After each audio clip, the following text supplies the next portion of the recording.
নমস্কার বন্ধুরা, কেমন আছেন? আশা করি ভালো আছেন। আজকে দেখাবো বন্ধুকে আমি রাতবেলায় কি কি করি। দেখেন কাণ্ড, দেখেন দেখেন দেখেন।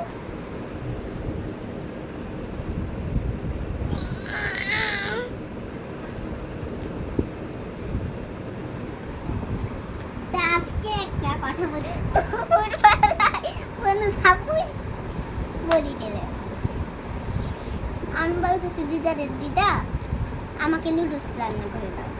দিদা বললো যে খালি এত দিবি না। না না দিদা, আমি থাকতে কিসের টেনশন। হ্যাঁ, আমি টিভিটা দেখতেছি, বইয়ের দিকে আমার খেয়ালই নাই কোনো। আমি আমার যে ওই ঘরের অল্প একটা বন্ধু যেটা ওটা একটু ফিসলা, আমার বালিশটা যাইতেছে পড়ে, আমি বালিশটা ঠিক করতেছি। আমি তো আবার ওই দিক ঘুরে, আমি টিভির দিকে ঘুরে বনুর বালিশে, মানে এটা মনে করো বনুর বালিশ। ওই বনুর বালিশে ধাক্কা লেগে গিয়ে বনু বুদ্ধা পড়ে গেছে। আমি তো টিভির তালে আছি, মানে কিছু বলতে পারবো না। মানে ঠাস করে যে বস্তা বল যেরকম শব্দ হয়, মানে সেরকম হয়েছে। লাভ হয়ে গেছিল যেখানে লাগছে। দিদা শুধু দৌড় মারে, দিদার মা দৌড় মারে চলে আসছে। খিচুড়ি ঢালছে, আসতেছে, শুধু ঠাস করে শব্দ হলো।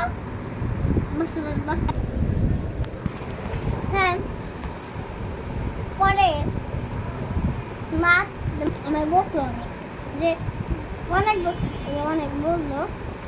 আমি শুধু কান্না করলাম, অনেক কান্না করার বলে আমি টিভি বন্ধ করে কাঁদছিলাম অনেক, যে বন্ধ করে গেলাম। আমি খেয়াল রাখলাম, অনেক কাঁদছিলাম।